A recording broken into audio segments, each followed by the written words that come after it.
Hello আসসালামু আলাইকুম। আসসালামু আলাইকুম।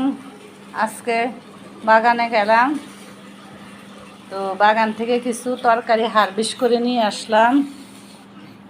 এই ঈদ মোবারক সবার জন্য।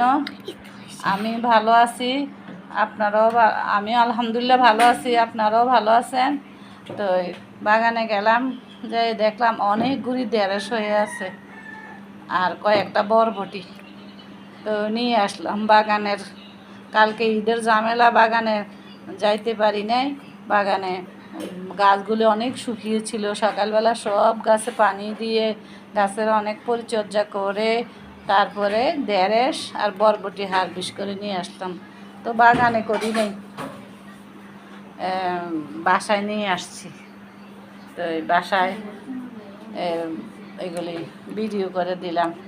তো আমার বাগানের সবজি বরবটি এবং ঢেঁড়সগুলি বা আমার বাগান আপনাদের যদি ভালো লাগে তাহলে লাইক কমেন্টস করবেন। তো আল্লাহ হাফেজ, সবাইকে ঈদের শুভেচ্ছা রইল।